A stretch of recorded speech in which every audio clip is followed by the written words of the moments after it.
Assalamualaikum warahmatullahi wabarakatuh. Kami dari kelompok 6 yang beranggotakan saya sendiri, Silvi Afifati Zahra dan Nurlina, dari kelas PGPAU 20 DR3, akan menjelaskan tentang play and autism dan epilogy. Oke, langsung saja kita simak videonya and happy watching. Bismillahirrahmanirrahim. Assalamualaikum warahmatullahi wabarakatuh. Di sini saya akan menjelaskan mengenai bermain dan autisme. Sebelum itu, autisme adalah gangguan perkembangan privasi yang ditandai dengan gangguan dalam 3 dominan terpisah. Yang pertama, komunikasi, keterampilan sosial, dan imajinasi. Adapun dari autisme tersebut terbagi menjadi 3 bagian. Yang pertama, intervensi, rekomendasi untuk intervensi, dan Melissa Allen Preisler. Yang pertama ada intervensi. Dalam riset nasional merekomendasikan penargetan pengembangan kognitif dan keterampilan bermain sebagai bagian dari intervensi yang efektif untuk ASD. Adapun kualitas bicara dalam verbal anak ASD sering aneh-aneh, mulai dari eksekusi hafal materi, mulai pembalikan kata ganti, dan pengulangan yang sering dari potongan-potongan bahasa yang didengar sebelumnya. Yang kedua, Melissa Allen Preisler. Pada ini terjadi penurunan kepekaan terhadap bahasa dan urunan respon terhadap nama anak sendiri, sehingga banyak anak-anak yang diduga mengalami gangguan pendengaran karena sering gagal dalam mengorientasikan kata-kata meskipun diucapkan dalam jarak dekat. Sehingga hal tersebut memungkinkan anak-anak untuk membuat hubungan antara keadaan internal mereka sendiri dan rangsangan keluar dari dunia nyata. Yang ketiga, rekomendasi untuk intervensi. Terlepas dari intervensi mana yang meningkatkan keterampilan sosial dan bermain, anak-anak dengan ASD akan mendapat manfaat dari pelatihan keterampilan sosial individu itu sendiri. Dan kelompok yang paling penting adalah peran terapis atau rekan untuk memodelkan perilaku yang sesuai. Adapun bermain dengan anak disfungsi. Dalam protokol perawatan ini, perkursor untuk pemahaman simbolis dan kapasitas lain seperti kemungkinan pelajar disebut sebagai perilaku penting. Akuisisi penting seperti itu memungkinkan seseorang anak untuk belajar kemampuan selanjutnya dan lebih mudah. Jadi dapat disimpulkan bahwa anak ASD memiliki gangguan dalam sosial, perilaku, dan komunikatif domain. Kemampuan untuk mendeteksi autisme ASD telah meningkat dalam beberapa tahun terakhir, meskipun mungkin tentatif. Anak-anak di bawah usia 2 tahun sekarang dapat diberikan diagnosis gangguan spektrum autisme. Deteksi dini ini kritis, mengingat kekayaan informasi yang mengungkapkan bahwa intervensi awal memprediksi hasil yang lebih baik. Anak-anak dengan ASD yang diberikan intervensi terputik dini lebih cenderung menjadi verbal, memiliki lebih sedikit masalah perilaku, memiliki kesempatan untuk belajar lebih banyak keterampilan adaptif dan pendidikan sehari-hari. Bismillahirrahmanirrahim. Selanjutnya kita lanjut materi ke-13, yaitu epilog, belajar bermain dan belajar melalui bermain. Adapun bermain sebagai fitur kritis adaptasi pada anak. Pada ini pertimbangkan tugas dan konfrontasi dengan kebingungan yang meledak-ledak di dunia yang harus diatasi oleh bayi dan prasekolah yang sedang tumbuh sejak dini. Secara kasar, mengklasifikasikan mekanisme coping dan tugas yang harus dikuasai sebagai kemampuan yang diberikan atau terhubung versus kemampuan yang muncul melalui pembelajaran dan praktik anak sendiri atau dengan bantuan pengasuh dewasa. Mekanisme bawaan yang relatif termaksud menangis untuk menandakan kesusahan dan dalam waktu sekitar 2 bulan tersenyum untuk menandakan kesenangan mengisap. Menggenggam dan visual dalam bentuk eksplorasi sensorik lainnya, kontak langsung dengan lingkungan fisik sangat penting seperti yang dilakukan oleh ahli saraf Frank Wilson pada tahun 1998. Dalam penelitiannya yang bagus tentang bagaimana sentuhan dan berbagai bentuk kontak manual mempengaruhi fungsi otak dan bahkan bahasa atau budaya. Tentu saja, anak-anak juga harus belajar merangkak, berjalan, menanggapi ekspresi wajah orang-orang di sekitar mereka, tertawa bersama, dan memberi sinyal kebutuhan utama mereka sejak dini dengan menunjuk, mengarahkan pandangan atau cara lain. Selain berteriak dan menangis, kemampuan semacam ini melibatkan praktik menyendiri tetapi juga mendapat manfaat dan bantuan. Bimbingan informal atau bahkan terkadang instruksi langsung dari orang tua, pengasuh lain atau saudara kandung. Bermain adalah cara adaptif dan terorganisasi di mana anak-anak belajar memahami kondisi fisik dan sosial mereka, lingkungan. Melalui bermain, mereka mendapatkan perasaan kontrol atas kebesaran dan kompleksitas yang mereka hadapi. Mereka juga belajar mengatasi ketakutan saat mereka membuat bingkai yang dapat diatur untuk menyertakan situasi menakutkan hewan atau orang yang mereka temui di kehidupan nyata atau di layar TV. Pertimbangan perbedaan antara anak yang berlari, melompat, dan upaya penguasaan berulang secara acak di satu sisi dan efisiensi penguasaan keterampilan kognitif dan sosial tampaknya lebih besar yang diakibatkan oleh pengenalan struktur permainan ke dalam gerakan mereka. Di sisi lain, pada bab 4 dan 5 menunjukkan fasilitasi pengaturan diri dan kesiapan era penerangan yang dihasilkan oleh sifat-sifat khusus di permainan game, terutama berpura-pura dan berpura-pura. Selanjutnya, saat anak berbicara dengan lantang, memudar pada periode masa kanak-kanak pertengahan, kita melihat munculnya citra pribadi yang lebih lengkap dan kesadaran anak-anak akan aliran kesadarannya sendiri. Kesadaran akan kemampuan pribadi seseorang untuk mengandalkan atau mengubah pikiran seseorang dapat dibuktikan dalam kepentingan perencanaan, kesenangan yang menyenangkan, atau pengaruh tahu diri yang meningkat.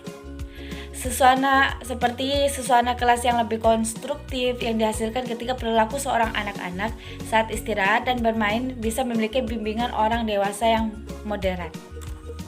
Selanjutnya, sistem pendidikan yang mendapatkan sekolah-sekolah Finlandia sebagai yang terbaik di dunia. Berdasarkan kinerja ujian siswa, di antara beberapa ciri khas sekolah ini adalah persyaratan istirahat 15 menit.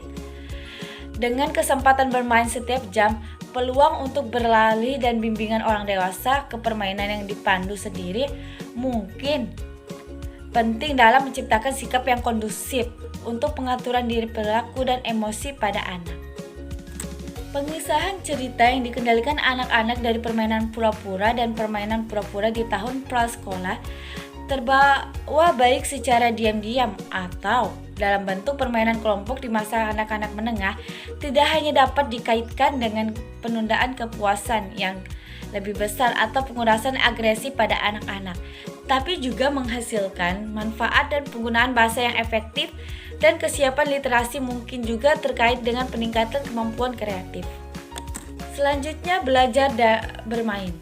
Kecenderungan bermain adalah bawah dan muncul secara alami berurutan pada anak yang bebas dari gangguan otak serius seperti autisme pada bab sebelumnya. Pengabaian sosial dan trauma bisa dilihat di bab 11. Agar bermain berkembang sebagai kemampuan manusia yang benar-benar menyenangkan kognitif dan adaptif secara sosial, itu membutuhkan dukungan perancah atau dari salah satu orang yang lebih dewasa yang peduli. Hal ini tampaknya terutama berlaku untuk permainan imajinatif karena strukturnya yang halus dan terinternalisasi tampaknya memberi makan pada kombinasi persetujuan dan dukungan orang tua, bimbingan ke dalam konten plot, dan setidaknya pada awalnya pemodelan permainan orang tua dan Penceritaan konsep Vygotsky tentang zona perkembangan proksimal, tetapi menjelaskan penelitian terbaru lebih lanjut yang menunjukkan bagaimana intervensi orang dewasa dapat meningkatkan keceriaan imajinatif. Menyoroti fakta-fakta, banyak orang tua dari latar belakang yang kurang beruntung melaporkan bahwa tidak ada yang bermain dengan mereka sebagai anak-anak dan tidak terpikir oleh mereka untuk bermain kemudian dipindahkan ke anak-anak mereka. Di Israel, di mana anak-anak dari latar belakang miskin atau kurang beruntung secara budaya meningkatkan permainan sosiodramatis mereka setelah instruksi yang dipandu orang dewasa. Yang menjelaskan studi observasional yang cermat tentang ibu sampai dengan anak dalam keluarga terkena pengalaman traumatis, di mana orang dewasa gunakan interaksi yang menyenangkan yang membangkitkan tanggapan berharga pada anak-anak. Pada beberapa orang tua semakin sering menggunakan menonton TV atau video rumahan dengan anak-anak yang masih sangat kecil dapat untuk merangsang perilaku bermain serta pembelajaran kognitif yang dijelaskan pada bab 10 yang membawa penekanan ini lebih jauh dengan anak-anak yang lebih besar. Langkah pertama yang dalam membantu anak-anak menggunakan situasi bermain untuk pembelajaran yang efektif adalah untuk orang dewasa untuk membimbing mereka ke dalam memperkaya dan memvariasikan minat dan keinginan mereka untuk bermain anak-anak dengan penuh semangat. Selanjutnya, belajar melalui bermain. Orang tua, guru, dan pengasuh lainnya dapat penggunaan bermain terutama dalam bentuk pura-pura dan pura-pura untuk mendorong pembelajaran yang ditujukan. Pertama-tama, pada keterampilan kesiapan sekolah dasar dan menuju filter yang lebih luas dari adaptasi kognitif dan sosial. Awalnya yang kritis bagi kesiapan anak-anak untuk mempertahankan kesopanan dan keteraturan yang dibutuhkan di awal dalam kelas mungkin muncul melalui permainan peran dan permainan pura-pura lainnya. Pemahaman mereka tentang pengurutan di kerjasama dan perhatian kepada orang lain ditingkatkan dengan petak mini dan karakterisasi yang diperlukan dari narasi imajinatif yang sedang berlangsung. Adapun cara-cara di mana membuat permainan imajinatif membuka rasa ingin tahu tentang bahan tertulis dan keterkaitan kata suara dan makna. Juga memberikan kesempatan berlatih untuk melalui peragaan permainan yang termotivasi dengan baik yang mungkin menjadi lebih efisiensi daripada latihan formal dalam memperkuat memori untuk proses yang terlebih dalam membaca. Kata-kata kemudian secara lebih dialami dipasang ke dalam konteks bentuk yang sangat unggul dari kosakata lisan atau tertulis atau perolahan angka dan penyimpanan. Permainan pra-perawatan seperti Rime Store of Treasure dan Trip to March menyediakan anak-anak dengan demonstrasi dan kesempatan berlatih untuk kosakata baru, bunyi, fonemik melalui rima dan berhitung. Peluang menunjukkan bagaimana filter artimatika atau matematika lebih halus dapat ditanamkan kepada anak-anak dalam format permainan yang menyenangkan. Sesendok gula buatan membuat obat matematika turun. Selanjutnya, pekerjaan Resnick dengan anak-anak yang agak lebih tua menggunakan imajinatif bermain game dalam rangka mengenalkan dan mendorong keterampilan komputer. Itu membutuhkan suasana klub dan keterlibatan anak-anak dalam permainan menyenangkan dan interaksi kelompok yang kooperatif menunjukkan dengan jelas bahwa keterampilan komputer dan dapat diperoleh bahkan anak-anak yang berlatar belakang keluarga miskin, stres dan tidak memiliki suasana yang siap komputer bekerja dengan anak-anak yang memiliki sindrom Asperger dan autis.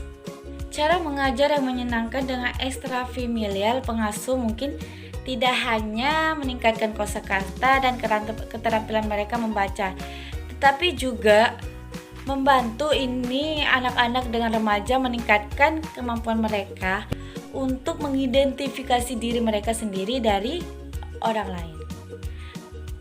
Permainan anak-anak menghasilkan banyak kesempatan belajar, menciptakan kondisi yang kondusif untuk kesiapan membaca, untuk memperoleh keterampilan dasar sekolah, dan menyarankan potensi yang lebih luas untuk fungsi adaptif.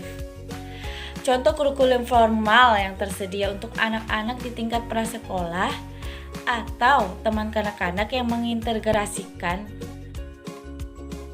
huruf alfabet diberikan nama dan karakterisasi yang lucu, dan suara serta penggunaan hurufnya adalah dialih menjadi urutan cerita, lagu, dan interaksi menarik yang menumbuhkan dasar untuk fenomenik dan keterampilan literasi lainnya. Baik, selanjutnya kata akhir beberapa implikasi yang lebih luas dari bermain imajinatif.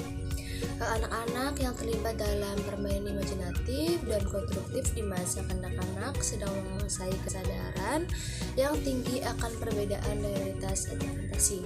Mereka juga secara bertahap belajar mengenal realitas proses berpikir manusia yang bersifat pribadi, terindividualisasi, dan berpotensi berguna untuk hiburan diri.